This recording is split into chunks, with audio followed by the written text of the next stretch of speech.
তোমাদের একটা জিনিস আমি দেখাবো, সেটা তুমি দেখো। এই যে গোলাপ ফুলটা শুকাতে শুরু করে দিয়েছে। কাটতে তো ইচ্ছা করে না, কিন্তু আমাকে কাটতে হবে। কেন জানো? না কাটলে আমি কোথার থেকে কাটবো? দেখো, এই যে গোলাপটা দেখছো, ঠিক এই যে দুটো পাতা রয়েছে, ঠিক এই দুটো পাতার এইখান থেকে আমি এখান থেকে কেটে দেবো। এই দেখো, এই যে কেটে দিলাম। ঠিক আছে, এই যে জায়গাটা দেখতে পাচ্ছ না, এই দেখো একদম এইখানে এই পাতার এখান থেকে শ্যুট বেরিয়ে যাচ্ছে, জানো তো? এই পাতার এখান থেকে শ্যুট বেরোবে। এই যে কাটলাম, এরপরে আমি একটু অল্প অল্প করে ফাঙ্গিসাইড এর মাথায় লাগিয়ে দেবো। দেখো, এই দেখো শ্যুট বেরিয়ে গেছে অলরেডি। দেখো শ্যুট বেরোচ্ছে, এটাকে কাটা হয়নি যেমন। এই দেখো, তোমরা এভাবে গোলাপ ফুল হয়ে যাওয়ার পরে কেটে দেবে।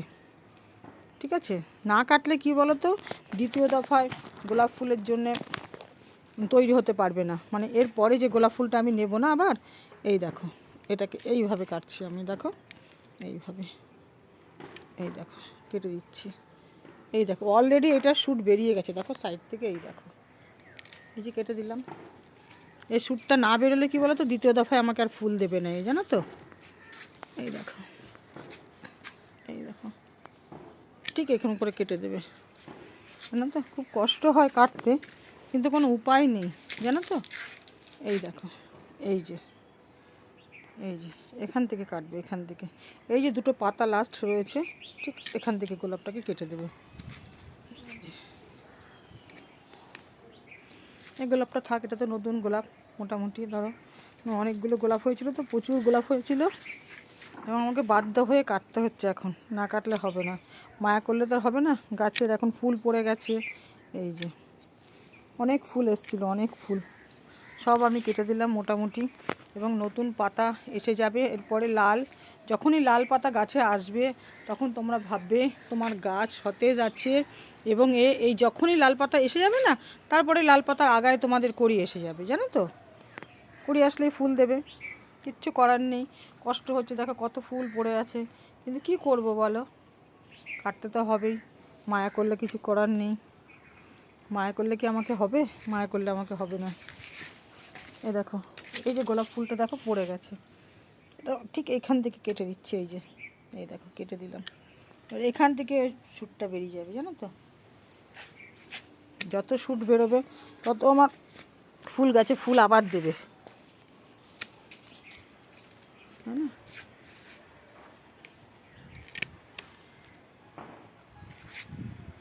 এইভাবেই আমাকে কেটে কেটে দিতে হয় গাছে।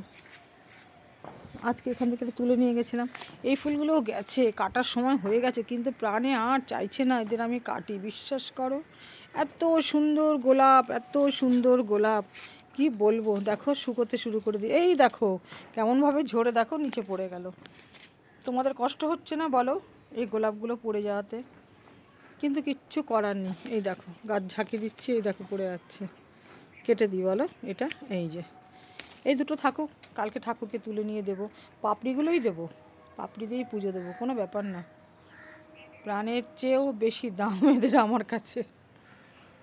এক একটা ফুল যখন ঝরে যাচ্ছে না, আমার এক একটা কি বলবো, হার্টলেস হচ্ছে। কিচ্ছু করার নেই, কাটতে হবেই। না কাটলেই আবার আবার এই দেখো, দেখেছো?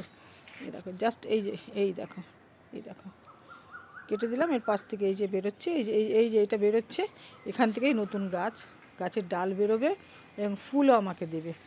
বুঝেছো? সবাই তোমরা ভালো থেকো। গুড ইভিনিং, রাধে রাধে বলো, রাধে রাধে। এদের এখন আমি জল দেব, জল দেওয়ার সময় হয়ে গেছে আমার। একটু হিউমিক অ্যাসিড আমি দিয়ে দেবো এদের গোড়ায় গোড়ায়। হিউমিক অ্যাসিডটা তোমাদের দেখাবো। অল্প গোলাপ গাছের জন্য না খুব ভালো হিউমিক অ্যাসিডটা। হিউমিক অ্যাসিড দোকানে গিয়ে বললেই তোমাদের দিয়ে দেবে। অল্প জাস্ট এক চিমটি করে নিয়ে সারা গোড়া ঘাসের উপরে দিয়ে দেবে, ঘাসের হোক মাটিতে হোক। তাহলে কী বলো তো, ওর যে রুটগুলো না সতেজ থাকবে, ক্লিয়ার থাকবে, বুঝলে? আর গোলাপ গাছও সুন্দর হবে, গোলাপ ফুলও সুন্দর হবে। হিউমিক অ্যাসিড কিন্তু ভীষণ ভালো, ভীষণ ভালো বন্ধুরা। এ দেখো এই আর একটা, এটাকেও দিই কেটে। কী করবো, কিচ্ছু করার নেই। মায়া করে তো লাভ নেই, মায়া করে কি করব। ভালো থেকো।